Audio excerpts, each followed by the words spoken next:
Today we're talking LinkedIn, paid tweets, and the flattening of the celebrity universe. I'm John Davids, and this is hashtag Ask Influicity.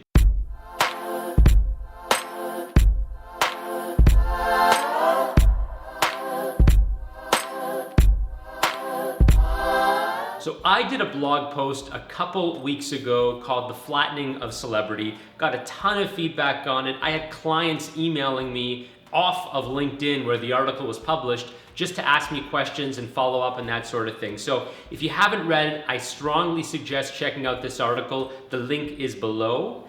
And just a couple highlights from it. What the article is basically talking about is how the world of celebrity is now totally flat. It used to be that celebrity had a big hierarchy, and you still have a hierarchy, but it's just based on who has the most subscribers on YouTube and the most followers on Twitter. The idea of a mainstream celebrity having a halo effect really exists in very, very few places. If you happen to be starring in the biggest movie out of Hollywood, yes, you're going to be the center of every talk show and every news magazine for that 2-week period.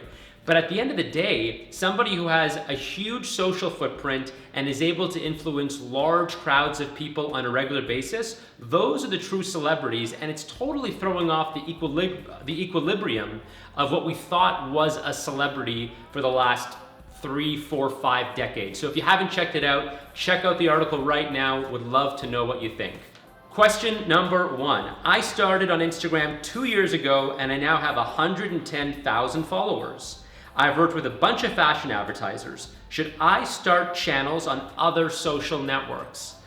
Of course. You waited 2 years? No, that's way too long. Please do not wait that long to start multiple social networks. You've got to be across the social web, and the reason is because you're going to be able to produce different types of content on different channels. The kinds of stuff you can do on Twitter and the form factors that you can put out there are very, very different from Instagram and Facebook and Pinterest and Snapchat and Tumblr and Vine, etc., etc. And so I'm not suggesting you have to be everywhere, but don't put all your eggs in one basket. If a social network goes south, you don't want your influencer status to go south with it. So make sure you diversify right now. Number 2 for today, what do you think of LinkedIn for content creators? Is it worth it for me to build my audience on LinkedIn? Yes, if you are a content creator that's talking to a professional audience, absolutely. LinkedIn as a content creation platform has completely blossomed over the last year.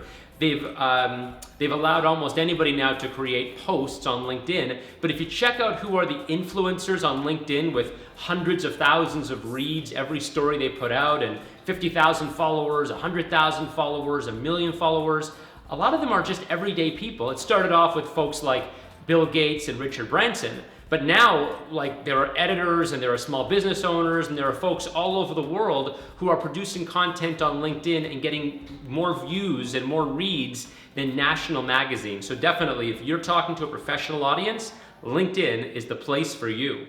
Final question for today. I have 20,000 subscribers on Twitter, and I've never, ever been approached by an advertiser. I would love to do some paid tweets. Any advice? Paid tweets are really, really tough. It's a tough business for the companies that have come up as agencies to connect buyers and sellers of paid tweets. The shelf life of tweets has been notoriously short, like a matter of minutes. You put a tweet out there and it just doesn't last that long. So paid tweets are sort of a hard market to break into unless you're, Lindsay Lohan, if you're what's the name of that girl? What's the reality show, Carmen? The Kardashian sisters. If you're someone like that, then fine, a paid tweet might be for you. But in general, as a platform, I would move away from Twitter as your primary platform. There is an exception, and the exception is if you're huge somewhere else, then somebody will pay you as a bundle for multiple posts, with Twitter being one of them. But if Twitter is your only channel, I don't know, that's a tough game to play. Good luck. Thanks very much, guys, for tuning in. Make sure you tune in over the next few weeks. We have some very special guests coming up. We'd love to hear what you think. Any questions, hashtag Ask Influicity. We'll pick them up. We'll answer them on here.